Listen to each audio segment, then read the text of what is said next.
Bonjour à tout le monde. Alors toujours au niveau de la première partie, l'entreprise et son environnement. Sur cette vidéo, nous allons aborder la séquence numéro 3, l'entreprise, cellule sociale. Alors, il s'agit bel et bien de commencer par un rappel, ce que vous avez vu au niveau des séquences précédentes. La séquence numéro 1, l'approche classique de l'entreprise et la deuxième séquence, l'approche systémique de l'entreprise.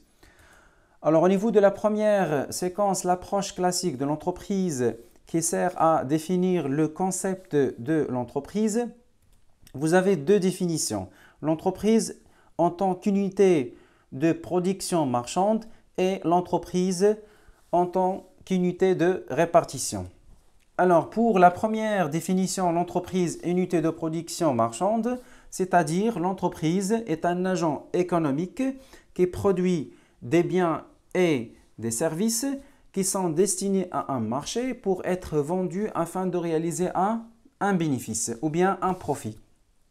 Alors, pour la deuxième définition, l'entreprise est une unité de répartition de quoi? De la richesse ou bien de la valeur ajoutée créée par l'entreprise. Donc, cette richesse ou bien cette valeur ajoutée va être ensuite répartie sous forme de rémunération entre l'ensemble des agents économiques, par exemple le personnel, les prêteurs, les apporteurs de capitaux, l'entreprise elle-même, alors des agents économiques qui ont participé à sa création. Pour la deuxième séquence, l'approche systémique de l'entreprise, bien évidemment, vous avez vu la notion de système. Alors là, c'est quoi un système? Qu'est-ce qu'on entend par un système? Donc le système, c'est un ensemble des éléments qui travaillent en interaction, en mutuelle, pour réaliser un ensemble des objectifs. Alors à ce stade, on peut poser la question suivante. Est-ce que peut-on considérer que l'entreprise est un système? Bien évidemment oui. Pourquoi? Car l'entreprise se compose par des fonctions, par des organes, par des sous-systèmes. Par exemple, la fonction financière, la fonction administrative, la fonction d'approvisionnement, la fonction de production, etc. Donc ces fonctions travaillent en coordination et en mutuelle pour réaliser un ensemble des objectifs. Quels sont les objectifs de l'entreprise? Par exemple, nous avons la contribution à la croissance économique, la création de l'emploi et bien sûr la réalisation d'un bénéfice ou d'un profit. Deuxième chose que vous avez vu au niveau de la deuxième séquence, l'entreprise en tant que système organisé. Alors, l'entreprise est un système organisé, c'est-à-dire qu'elle est composée d'un ensemble des organes ou bien des sous-systèmes interdépendants liés entre eux par des liaisons. Alors, les organes de l'entreprise, par exemple, on a déjà cité les organes, la direction, le financement, l'approvisionnement, la production et ainsi de suite.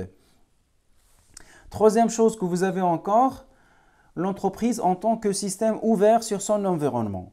Alors, l'entreprise est un système ouvert sur son environnement, implique qu'elle ne peut pas vivre en vase clos, c'est-à-dire pour exister et survivre, il lui est indispensable d'échanger avec les éléments de son environnement. Et la dernière chose que vous avez vue au niveau de l'approche systémique de l'entreprise est un système structuré. Alors l'entreprise est un système structuré. D'abord, nous allons parler sur la structure. La structure est la façon dont les tâches sont réparties entre les différents organes de l'entreprise, c'est-à-dire la manière dont le pouvoir est exercé, ainsi que dans lequel les relations entre les divers éléments du système s'établissent. Donc, l'organigramme est une représentation graphique schématisant la structure d'une organisation. Et comme vous le savez, il y a des différents types de structures. Par exemple, la structure hiérarchique, la structure fonctionnelle, la structure hiérarchico-fonctionnelle et la structure divisionnelle et bien évidemment matricielle.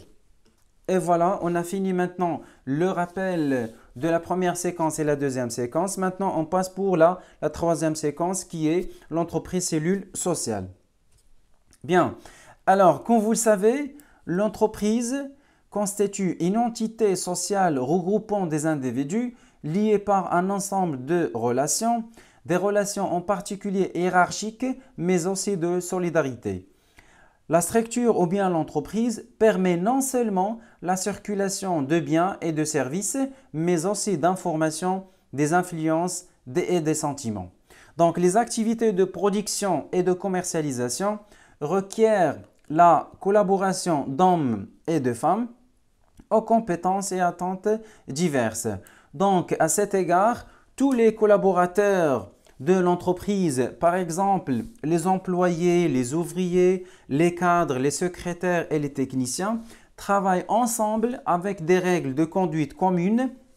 Ces règles sont en effet les moyens pour lesquels les tâches sont exécutées et coordonnées et bien sûr les produits sont fabriqués et vendus. Donc, vis-à-vis de son personnel, l'entreprise a deux fonctions, une fonction économique et une fonction sociale. Une fonction économique, c'est-à-dire l'entreprise procure à ses salariés un revenu leur permettant de subvenir à leurs besoins. Et une fonction sociale, l'entreprise permet aux individus d'être actifs, de communiquer, de se sentir utiles et de faire usage de leurs capacités physiques ou intellectuelles. Alors, une entreprise n'est pas constituée seulement d'un local, des machines, des stocks de matières premières, des stocks de marchandises. Elle est aussi constituée par un groupe d'hommes qui entretient des relations de travail, relations de collègues, de supérieurs à subordonnés et des relations avec syndicats. Et voilà, maintenant on passe pour le plan de présentation. Alors nous avons trois chapitres. Premièrement, le chapitre l'analyse du groupement humain. Deuxième chapitre, l'école de relations humaines. Troisièmement, donc bien troisième chapitre, la politique sociale de l'entreprise. Alors on commence par le premier chapitre, analyse du groupement humain. Voilà, alors en commençant par la notion de groupe.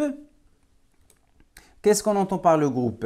Alors pour définir cette notion, le groupe est un ensemble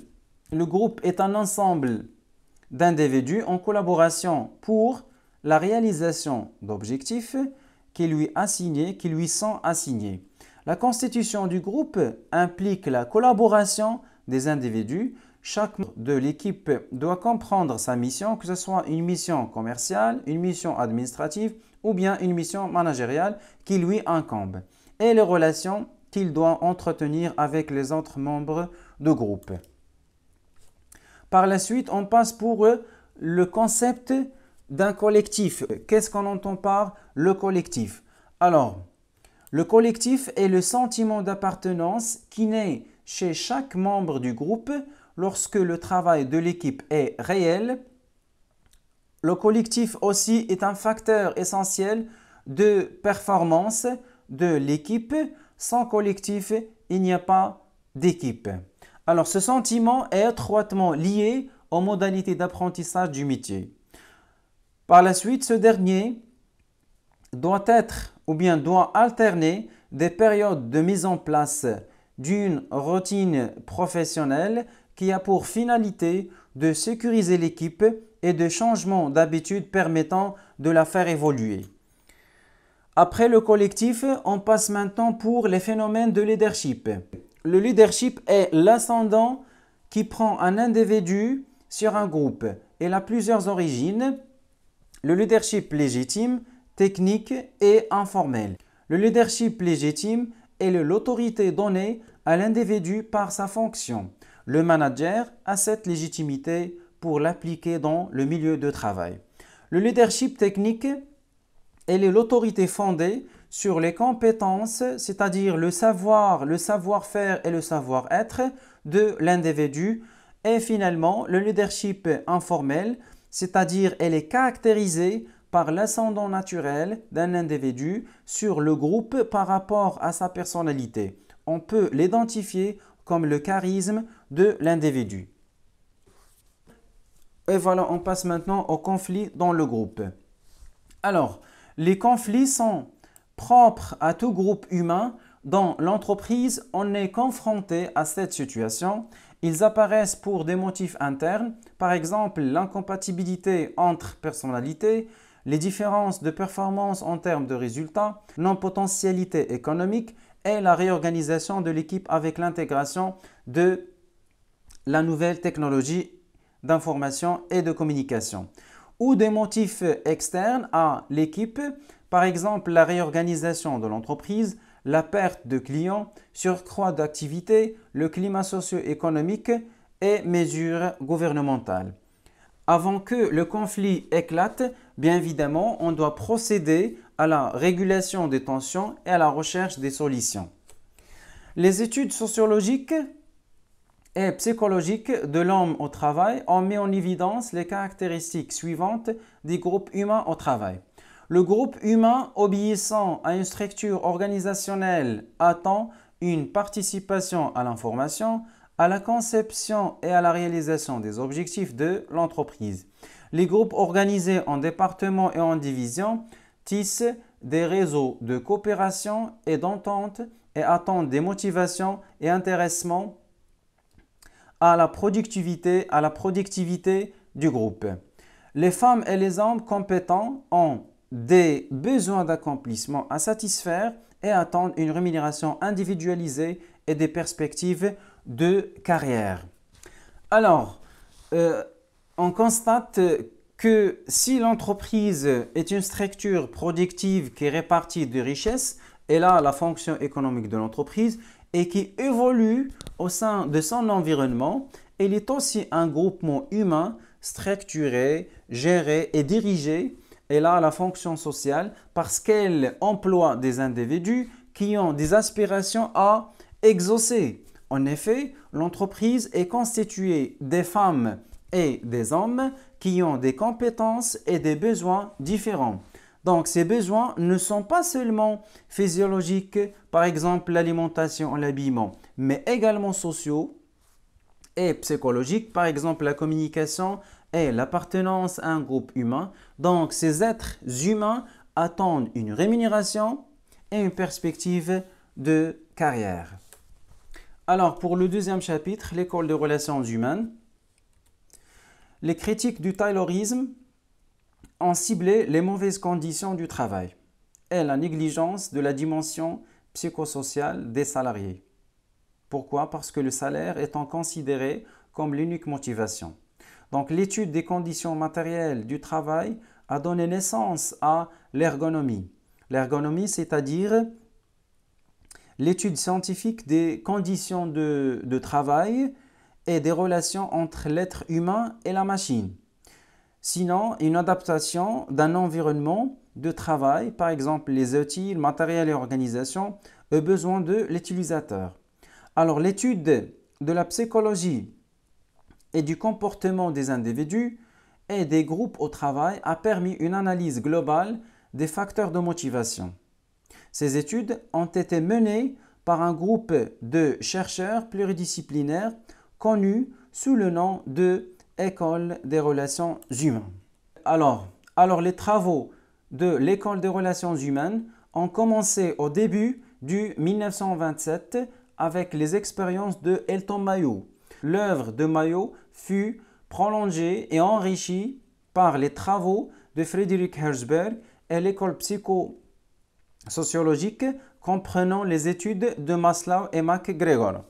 Donc, les principales idées pour ces auteurs sont donc l'individu dans une organisation ne réagit pas uniquement comme une personne, mais aussi comme un membre du groupe. Le salaire n'est pas le seul élément capable de motiver l'homme. Et bien sûr, l'acquisition d'un statut dans une organisation constitue un élément de motivation. Alors, en commençant par Elton Mayo. Elton Mayo a observé que la modification du comportement de l'individu lorsqu'il sait qu'il est observé, une augmentation de la productivité de l'individu lorsqu'il sent un intérêt qu'on lui porte, l'absence de lien entre productivité et conditions matérielles et une augmentation de la productivité qui résulte les relations intra-groupe, de cohésion et des relations avec le responsable du groupe. Elle déduit que la motivation résulte, ça c'est très intéressant, alors il déduit que la motivation résulte de la cohésion et les bonnes relations dans le groupe, ce qui suppose un exercice du pouvoir souple et moins autoritaire. Et là, l'importance de l'aspect émotionnel. Donc, Elton Mayo considère que l'entreprise est un système à deux fonctions. Une fonction économique, par exemple la création des biens et de services, payer des impôts, rémunérer des personnels, etc.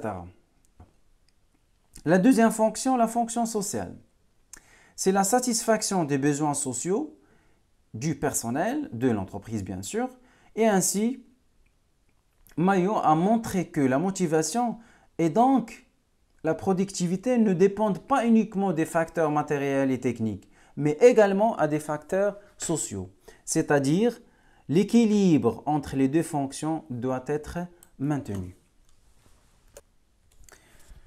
Et maintenant, on passe à Abraham Maslow. Bien sûr, puisque Mayo a insisté sur l'idée que tout travailleur éprouve en plus des besoins économiques, des besoins sociaux. Abraham Maslow approfondit et affine cette idée tout en mettant l'accent sur l'analyse des besoins recherchés par un individu dans son travail. Il annonce ainsi sa pyramide de besoins. Donc, autrement dit, pour faire converger les intérêts des salariés avec les intérêts de l'entreprise, celle-ci doit se penser sur les motivations qui poussent tout individu dans le cadre dans son travail. Ces motivations sont alors analysées en fonction de la notion de besoin. En économie, comme vous le savez, le terme de besoin désigne toute sensation de manque qu'un individu cherche à combler. Donc le salarié sera d'autant plus incité à travailler que l'entreprise sera en mesure de satisfaire ses besoins. Maslow définit alors ce qu'on appelle la pyramide des besoins qui ordonne les besoins des individus. Cette pyramide se décompose en 5 étages qui sont décrits comme suit. Alors, les différents niveaux de la pyramide de Maslow.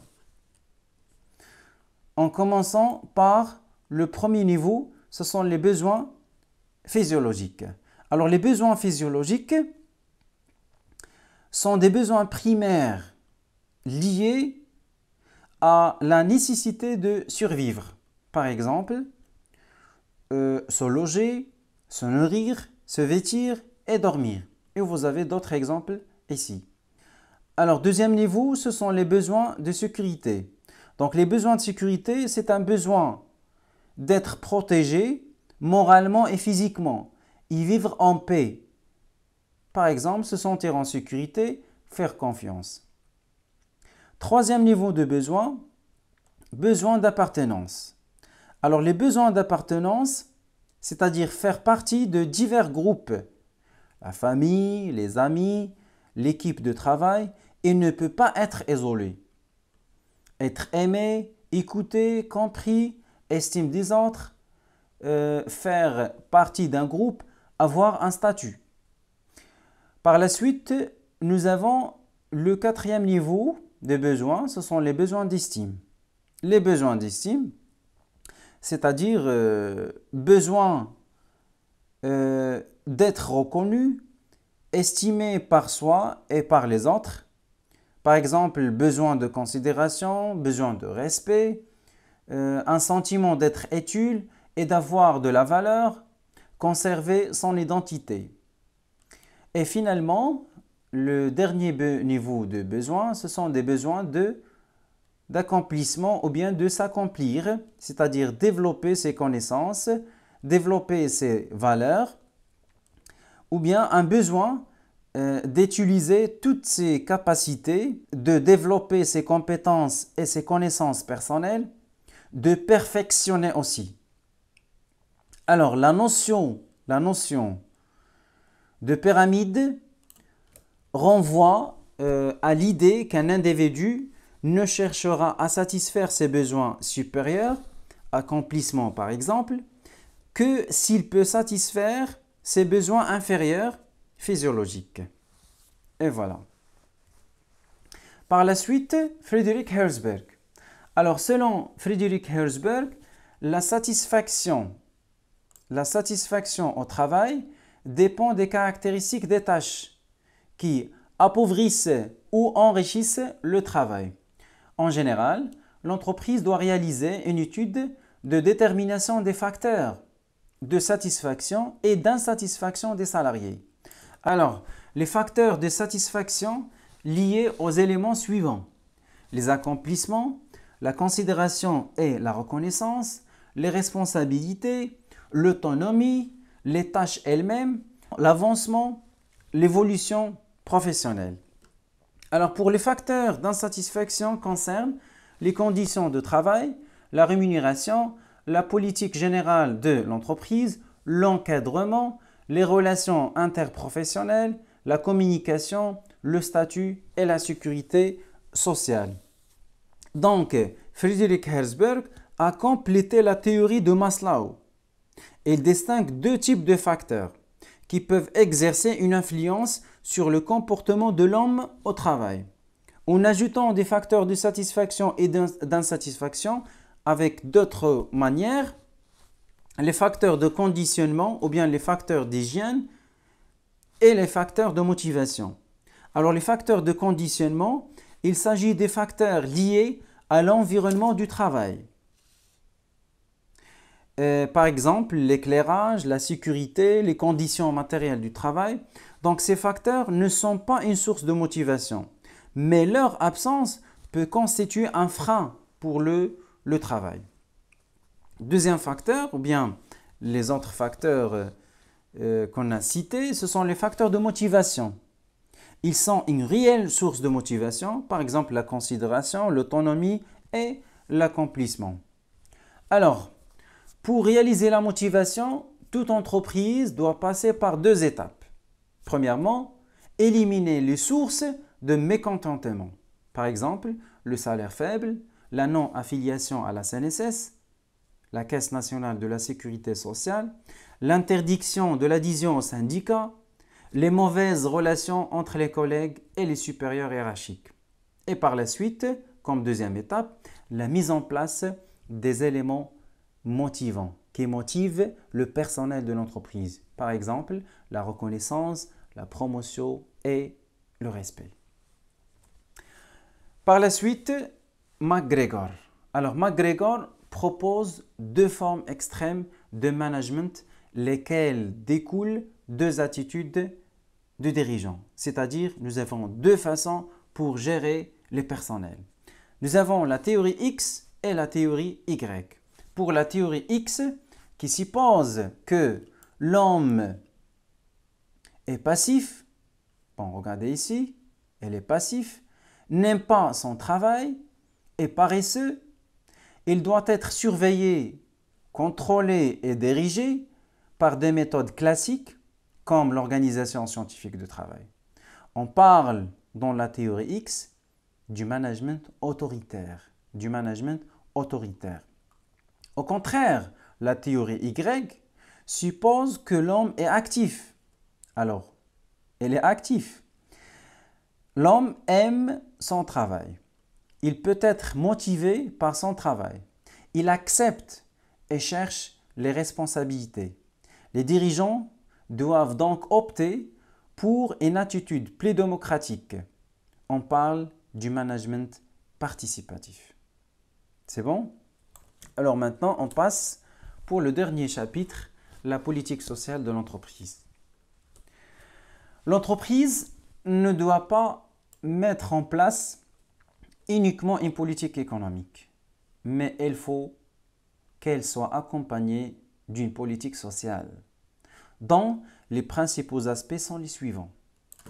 Premièrement, favoriser le dialogue social, l'amélioration des conditions humaines, matérielles et économiques des salariés, la formation des salariés et l'organisation des stages, faire bénéficier le personnel de l'entreprise des avantages sociaux et favoriser la participation des salariés dans la gestion. Alors, on peut ajouter aussi quelques objectifs de cette politique sociale de l'entreprise. Par exemple, une intégration optimale du personnel, une meilleure entente et coopération entre les individus et les groupes, un cadre sans conflits sociaux, une augmentation de la productivité. Et voilà, on a fini notre séquence aujourd'hui. À la prochaine et à bientôt. Merci pour votre attention.